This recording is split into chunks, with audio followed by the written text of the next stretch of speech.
गोंडा में प्रेमी के सुसाइड का एक चौंकाने वाला मामला सामने आया। पुलिस को कमरे की दीवार पर गर्लफ्रेंड की तस्वीर लगी हुई मिली। सुसाइड से पहले शख्स ने गर्लफ्रेंड की चैट, वीडियो कॉल, पैसे की डिमांड और ब्लैकमेलिंग का स्क्रीनशॉट कमरे की दीवार पर चिपका दिया था। ये पूरा मामला आपको दिखाते हैं इस रिपोर्ट में।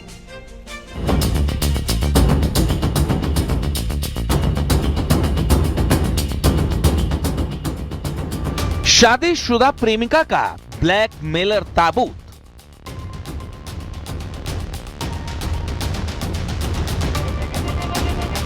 सुसाइड से पहले दीवार पर चस्पा सबूत। गर्लफ्रेंड की फोटो के सामने इंजीनियर का सुसाइड। गोंडा के नगर कोतवाली क्षेत्र में एक युवक के सुसाइड का एक चौंकाने वाला मामला सामने आया है, जहां एक कमरे से पुलिस ने दरवाजा तोड़कर शव बरामद किया है। पुलिस को कमरे की दीवार पर गर्लफ्रेंड की तस्वीरें लगी हुई मिली। आरोप है कि गर्लफ्रेंड के लगातार ब्लैकमेल, पैसे की डिमांड के चक्कर में शख्स ने सुसाइड कर लिया। सुसाइड से पहले शख्स ने गर्लफ्रेंड की चैट, वीडियो कॉल, पैसे की डिमांड और ब्लैकमेलिंग का स्क्रीनशॉट कमरे की दीवार पर चस्पा किए थे। कल दिनांक 17 दिसंबर 2025 को थाना कोतवाली नगर अंतर्गत मोहल्ला गायत्रीपुरम कॉलोनी निवासी अभिषेक श्रीवास्तव पुत्र स्वर्गीय अशोक कुमार श्रीवास्तव द्वारा अपने कमरे में अंदर से दरवाजा बंद कर आत्महत्या किए जाने की सूचना पर तत्काल स्थानीय पुलिस मौके पर पहुंची तथा मौके पर फॉरेंसिक टीम को भी बुलाया गया। उसकी मदद से शव को उतारा गया तथा बाद पंचायतनामा की कार्रवाई पोस्टमार्टम हेतु भेजा गया है। फॉरेंसिक टीम की मदद से मौके से सभी वैज्ञानिक साक्ष्य संकलित किए गए हैं तथा वादी की तहरीर पर प्रकरण में अभियोग पंजीकृत कर अग्रिम विधिक कार्रवाई की जा रही है। चलिए आपको बताते हैं क्या है पूरा मामला। गायत्रीपुरम का रहने वाला अभिषेक श्रीवास्तव पेशे से इंजीनियर था। एक पेंट कंपनी में काम करता था अभिषेक। कमरे की दीवार पर घर के सामने रहने वाली सोनल सिंह की फोटो दिखी। साथ में उसके पति अजीत सिंह के साथ हुई व्हाट्सएप चैट और वीडियो कॉल के स्क्रीनशॉट भी थे।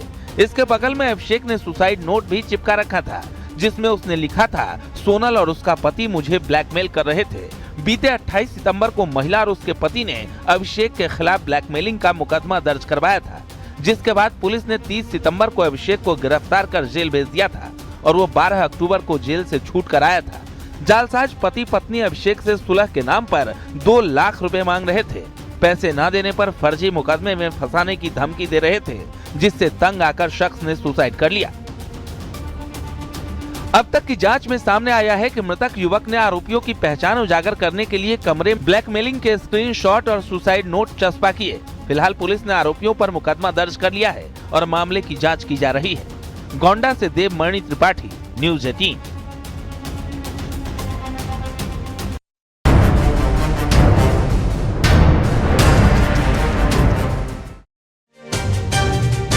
बहराइच के एक सीलबंद मदरसे में दुष्कर्म की कोशिश का आरोप लगाया। 14 साल की नाबालिग से मदरसा संचालक ने कमरे में ले जाकर दरिंदगी की है और इसके बाद पुलिस ने पीड़िता की मां की शिकायत पर पॉक्सो एक्ट के तहत केस दर्ज कर लिया है। आरोपी को गिरफ्तार कर लिया है।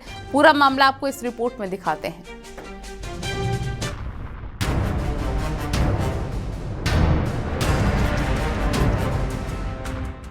बहराइच के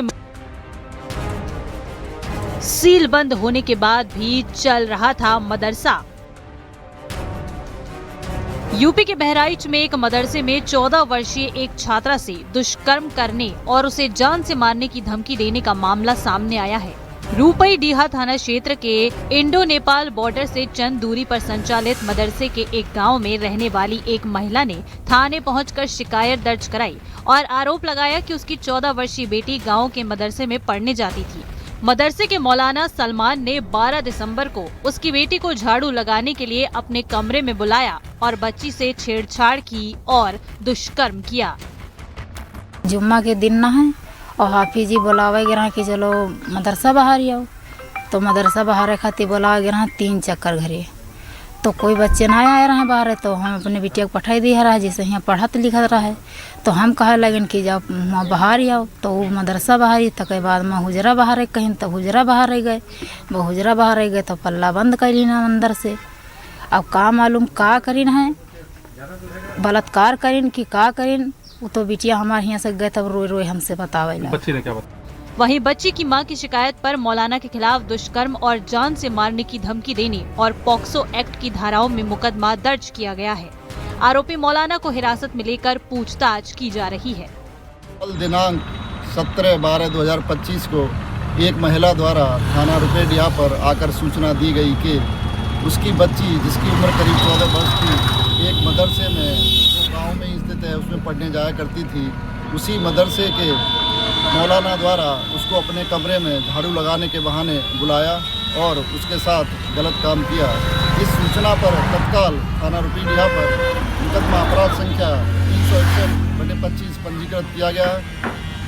वहीं इस मामले के सामने आने के बाद अयोध्या के हनुमानगढ़ी के महेंद्र राजूदास ने कहा कि ऐसा करने वाले मौलाना को सरेआम गोली मार देनी चाहिए। जो उस मदरसे में एक बच्ची के साथ ऐसा घृणित कार्य किया, बीच चौराहे पे खड़े करके उसको गोली मार देना चाहिए और कोई इंसाफ नहीं होना चाहिए। ऐसे फिलहाल मामले में पुलिस की जांच जारी है। आरोपी को गिरफ्तार कर न्यायालय में पेश किया गया है, जहां से उसे जेल भेज दिया गया है। साथ ही जांच के बाद ही सामने आएगा कि कैसे एक सील बंद मदरसे का संचालन हो रहा था। इंडो नेपाल बॉर्डर पर अवैध रूप से संचालित जिस मदरसे में एक मौलाना ने अपनी छात्रा के साथ दुष्कर्म की वारदात की घटना को अंजाम दिया है, फिलहाल पुलिस ने मौलाना पर केस दर्ज करके उसको जेल भेज दिया है। लेकिन बड़ी बात यह है कि इसी मदरसे को जिला अल्पसंख्यक अधिकारी और जो मौजूदा एसडीएम नानपारा के थे, उन्होंने मई माह में इस मदरसे को सील किया था, बंद कर दिया था। उसके बाद मदरसा बंद था, लेकिन मदरसा कैसे खुला इसकी जानकारी वहाँ पे किसी को नहीं है। फिलहाल जो मदरसा संचालक है वो जेल जा चुका है। अखिलेश कुमार, न्यूज़ 18 बहराइच।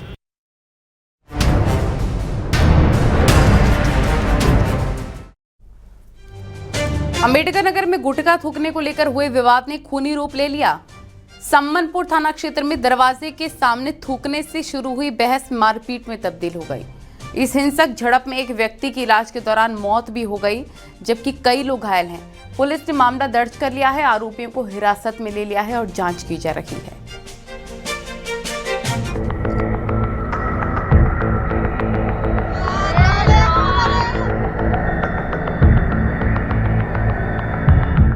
पड़ोसी के दरवाजे के सामने थूका गुटखा,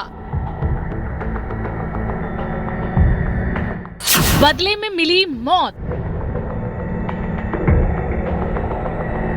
सही सुना आपने, अंबेडकर नगर के सम्मनपुर थाना क्षेत्र में गुटखा खाकर दरवाजे के सामने थूकने को लेकर हुए विवाद में एक व्यक्ति की मौत हो गई, जबकि दोनों पक्षों के कई लोग घायल हो गए। बता दें कि अस्ताबाद गांव में गुटखा खाकर थूकने को लेकर दो पक्षों में विवाद हो गया। विवाद इस कदर बढ़ा कि दोनों में जमकर मारपीट हुई।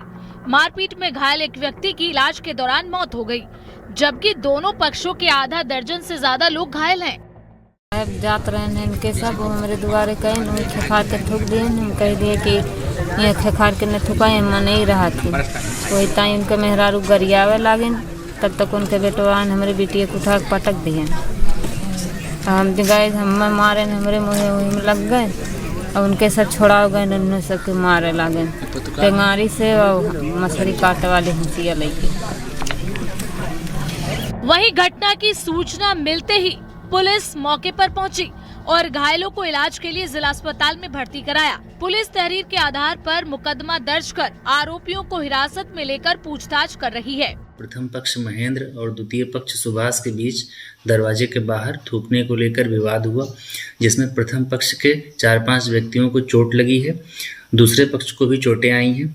इन्हें तत्काल इलाज के लिए जिला अस्पताल और सीएचसी जलालपुर भेजा गया, जिसमें प्रथम पक्ष के शैलेश पुत्र झिंगुरी की मृत्यु हो गई। मृतक व्यक्ति के शव को पंचायतनामा और पोस्टमार्टम की कार्रवाई के लिए भेजा गया है। प्राप्त तहरीर के आधार पर सुसंगत धाराओं में अभियोग पंजीकृत कर आवश्यक विधिक कार्रवाई की जा रही है।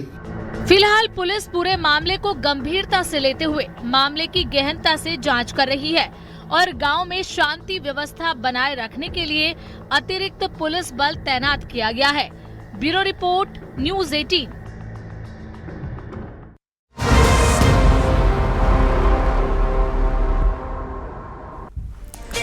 ललितपुर में मिड डे मील में छात्र के रोटी मांगने पर टीचर ने बच्चे की डंडे से पिटाई कर दी।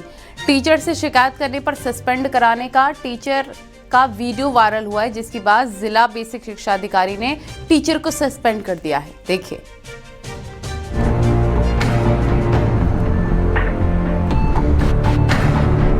मिड डे मील में बच्चे ने मांगी रोटी, टीचर ने बच्चे की कर दी पिटाई। वीडियो वायरल होने पर टीचर सस्पेंड। ललितपुर में स्कूल में बढ़ रहे मिड डे मील में एक छात्र ने जब रोटी मांगी तो टीचर ने उसकी डंडे से पिटाई कर दी। परिजन ने इसकी शिकायत जब टीचर से की तो खुद टीचर कहता नजर आया कि जो करना है वो कर लो। ठीक है, टोस्ट करने वाला है। एक रोटी बच्चा दे दो तो दे दो, सस्पेंड करा दो। जब वो तुमसे बोल तो फिर तुम बात कर। पूरा मामला गांव निवुआ के उच्च प्राथमिक विद्यालय का है। वायरल वीडियो में एक टीचर विद्यालय में कुर्सी पर बैठा दिख रहा है और कुछ परिजन उससे शिकायत कर रहे हैं। इस बीच एक परिजन जब एक बच्चे से पूछता है कि उसे किस कारण से मारा गया, तब बच्चा कहता सुनाई दे रहा है कि उसने एक रोटी मांगी थी। इस पर टीचर ने उसे थप्पड़ मारे और 50 डंडे मारे। वीडियो में बच्चा ये भी कहता सुनाई दे रहा है कि उसको 20-20 ग्राम की रोटियां दी जा रही हैं, जबकि उनको 150 ग्राम मिलने का अधिकार है। इस बीच कुर्सी पर बैठा टीचर कहता है कि ठीक है, हम तो वैसे ही चाहते हैं, उसे तो पूरा जिला डला है नौकरी करने को, तुम उसे सस्पेंड करवा दो। जब वो तुमसे बोल तो फिर तुम बात कर। इस घटना का वीडियो सोशल मीडिया पर वायरल होने के बाद जिला बेसिक शिक्षा अधिकारी ने शिक्षक को तत्काल प्रभाव से सस्पेंड कर दिया है। पूरे मामले की जांच के आदेश दे दिए गए हैं, लेकिन यह मामला एक बड़ा सवाल यह खड़ा करता है कि गुरु और शिष्य का रिश्ता जो कि सबसे अधिक पवित्र माना जाता है, क्या एक गुरु का दिल इतना अधिक निर्दयी भी हो सकता है? अभय श्रीमाली, न्यूज़ 18, ललितपुर।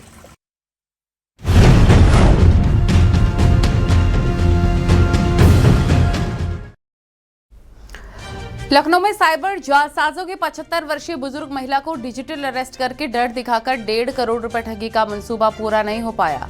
बैंक कर्मियों की सतर्कता से महिला की जीवन भर की कमाई सुरक्षित बचा ली गई। ये पूरा मामला आपको इस रिपोर्ट में दिखाते हैं।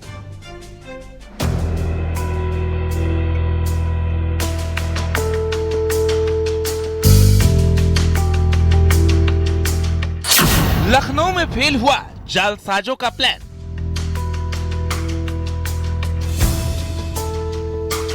बैंक मैनेजर की सूझबूझ से हुआ खुलासा।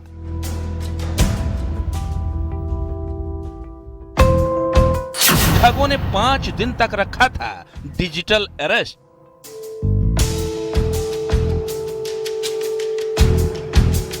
यूपी की राजधानी लखनऊ के विकास नगर में एक बुजुर्ग महिला बैंक मैनेजर की सूझबूझ से साइबर ठगी की शिकार से बच गई।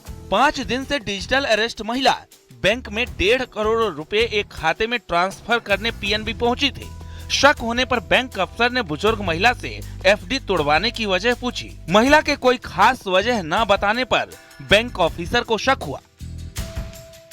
पीएनबी की इसी ब्रांच में पहुंची और अपनी 1 करोड़ 21 लाख रुपए की 12 एफडी और बचत खाते में जमा करीब 30 लाख रुपए एक अकाउंट में आरटीजीएस करने को कहा। बैंक स्टाफ को इस पर शक हुआ। बैंक स्टाफ ने तमाम सवाल जवाब किए, जिसके सही तरह से जवाब उषा शुक्ला नहीं दे पाई, लिहाजा उनका शक गहराता गया। उषा शुक्ला से ये कहा गया कि वो जिस बैंक खाते में ये पूरी रकम आरटीजीएस करने की बात कह रही हैं, वो बैंक खाता गलत है। एक बार फिर से बात कीजिए। दरअसल उषा शुक्ला नाम की बुजुर्ग महिला 1.2 करोड़ रुपए की एफडी तोड़ने और 2 खातों में जमा 30 लाख रुपए भी निकालने को बोल रही थी। बैंक ऑफिसर को महिला के डिजिटल अरेस्ट होने का शक हो गया था। बैंक अफसर ने विकास नगर पुलिस को मामले की जानकारी दी। अपने हाथ में ही लेके वो अकाउंट डिटेल दिखाने लगी, जिसको मैंने बातों बातों में ही अपने हाथ में लेके और उस नंबर को भी टाइप करके नोट किया अपने पास। अकाउंट जब उनका वो चैट देखा मैंने तो उसमें एक वॉइस कॉल भी पड़ी हुई थी, व्हाट्सएप वॉइस कॉल थी। तो जो नाम सेव था वो भी कुछ अनयूजुअल सा नाम था, शायद उनका फ़ोन हैक्ड हो, उन लोगों ने ही सेव किया हो, maybe chances are there. वहीं पीएनबी ब्रांच मैनेजर की काउंसलिंग के बाद महिला ने अपने साथ हुई पूरी घटना के बारे में ब्रांच मैनेजर को जानकारी दी। महिला थोड़ा सा स्तब्ध रह गई कि वास्तविकता में शायद उसको ये एहसास हुआ होगा कि ये अमाउंट हम जो भेज रहे हैं ये इसके बाद हमारे पास क्या रहेगा। तो उसने उसके बाद उसका कॉन्फिडेंस थोड़ा लूज हुआ और वो जिस नेटवर्क जो माइंड वॉश किया गया था वहाँ से धीरे धीरे शायद उसका माइंड सही डायरेक्शन में आया होगा मे बी। तो मैंने उस चीज़ को थोड़ा सा टाइम लेके फिर उनसे धीरे धीरे चीजें उगलवानी शुरू की। तो बता दें कि 11 दिसंबर की शाम अनजान नंबर से जालसाजों ने उषा को व्हाट्सएप वीडियो कॉल की थी। जालसाजों ने कहा था कि उनके पति के मोबाइल नंबर और आधार का इस्तेमाल मनी लॉन्ड्रिंग में हुआ है। जालसाजों ने कहा कि मनी लॉन्ड्रिंग के 50 करोड़ रुपए से आतंकी फंडिंग हुई है। इन पैसों का इस्तेमाल कश्मीर और दिल्ली की आतंकी घटनाओं में हुआ है। उसके बाद सीबीआई ऑफिस पुणे का अफसर बनकर जालसाज ने उषा को डिजिटल अरेस्ट कर लिया। जालसाजों ने उषा शुक्ला को देशद्रोह के मामले में जेल भेजने और पूरे परिवार के एनकाउंटर की धमकी दी। केस से बचने के लिए बैंक खातों और एफडी की पूरी रकम अपने खाते में ट्रांसफर करने को कहा। आपको बता दें कि एक बार फिर से बैंक की सूझबूझ से एक बड़ी ठगी होने से बच गई। जालसाज 75 वर्षीय बुजुर्ग महिला को डिजिटल अरेस्ट का डर दिखाकर 1.5 करोड़ रुपए ठगने की कोशिश का मंसूबे में कामयाब नहीं हो सके और उनका पूरा प्लान पहले ही फेल हो गया। कोर्ट से लेकर पुलिस, जिला प्रशासन और साइबर फ्रॉड पर काम करने वाले तमाम संगठन बार बार इस बात की जानकारी देते हैं, लेकिन सतर्कता, सजगता और जागरूकता से आप बच सकते हैं। बैंक के इन कर्मचारियों और अधिकारियों ने यह बात साबित कर दी है। कैमरामैन उपेंद्र यादव के साथ ऋषभ मणि त्रिपाठी, न्यूज़ 18, लखनऊ। प्रयागराज से खबर, कोडिन कफ सिरप सिंडिकेट से जुड़ी बड़ी जानकारी। आरोपी जो है अब्दुल की जमानत अर्जी पर फैसला रिजर्व रख लिया गया है। इलाहाबाद हाईकोर्ट ने फैसला रिजर्व किया। आरोपी के घर से मिला था codeine cough syrup. Abdul Qadir के खिलाफ एफआईआर दर्ज हुई थी। कोडिन कफ सिरप सिंडिकेट से जुड़ी बड़ी खबर है। आरोपी अब्दुल की जमानत अर्जी पर फैसला रिजर्व रख लिया गया है। इस मामले के जो फैक्ट हैं वो इस प्रकार थे कि अब्दुल कादिर को ड्रग एंड कॉस्मेटिक एक्ट में लाइसेंस था फेंसिडिल सिरप, कोडिन सिरप के व्यापार का। जो पुलिस ने रिकवर किया हो उनके स्टॉक जहां पे उनके लाइसेंस के लिए निर्धारित जगह थी वहां पे न मिलकर उनके आवास से भारी मात्रा में करीब 11,800 शीशियां रिकवर की गई थी। तो कोडिन 822 शीशियां रिकवर की गई थी कोडिन कफ सिरप की, जो पुलिस ने उसी के आधार पर प्रथम सूचना रिपोर्ट दर्ज की थी। आज माननीय उच्च न्यायालय में सुनवाई थी। माननीय उच्च न्यायालय ने सुनवाई के बाद उस पर अपना निर्णय सुरक्षित रखा है।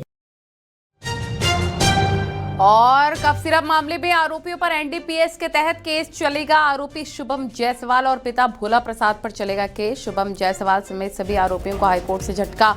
25,000 का नामी शुभम जायसवाल दुबई में छिपा हुआ है। ये बड़ी और अहम जानकारी इस वक्त की आपको बता रहे हैं।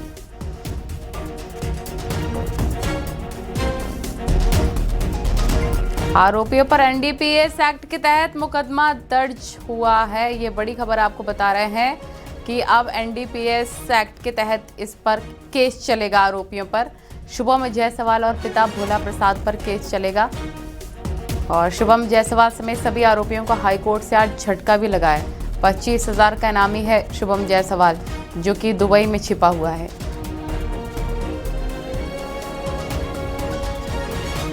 तो लगातार बड़ी खबर आपको हम बता रहे हैं कि अब आरोपियों पर एनडीपीएस एक्ट के तहत मुकदमा दर्ज करके केस की कार्रवाई शुरू की जाएगी और एनडीपीएस एक्ट के तहत ही केस चलेगा आरोपियों पर। और शुभम जायसवाल पर 25,000 का इनाम घोषित है, जो कि दुबई में छिपकर बैठा हुआ है। आज जमानत अर्जी और एफआईआर रद्द करने की जो याचिका थी शुभम जायसवाल की, वो भी हाईकोर्ट की तरफ से रद्द कर दी गई है।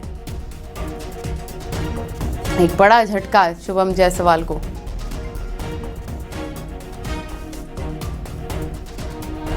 सर्वेश दुबे हमारे सहयोगी फोन लाइन पे जुड़ गए हैं। सर्वेश, अब एनडीपीएस के तहत केस चलेगा इन आरोपियों पर। आज ही हाईकोर्ट से भी झटका लगा है शुभम जायसवाल को, क्या जानकारी? देखिए, मैं आपको बता दूं कि ये कोडीन कफ सिरप सिंडिकेट से ये जुड़ी हुई बड़ी खबर है। आज सभी याचिकाकर्ताओं को बड़ा झटका लगा है। करीब 22 याचिकाएं थी, जिनमें करीब 40 याचिकाकर्ता थे, जिनमें कि कोडीन कफ सिरप का जो सिंडिकेट है उसका सरगना शुभम जायसवाल था, और सभी की याचिकाएं आज कोर्ट ने खारिज कर दी। और कोर्ट ने जो अंतरिम राहत दी थी इसे खारिज करने के साथ वो भी खत्म हो गई, यानी कि अब इनके खिलाफ FIR दर्ज हुई है उसमें विवेचना जारी रहेगी। कोर्ट ने विवेचना पर हस्तक्षेप से इनकार किया है, यानी कि अब इनके खिलाफ कार्रवाई होगी, इनकी गिरफ्तारी भी हो सकती है। यहाँ पर गिरफ्तारी पर रोक और इसके साथ साथ FIR रद्द करने की मांग को लेकर याचिका दाखिल की गई थी। गाजियाबाद, वाराणसी, भदोही, बस्ती और जौनपुर समेत कई जिलों में मुकदमे दर्ज हुए थे और इन्हीं को बिल्कुल, यानी कि एक बड़ी प्रॉब्लम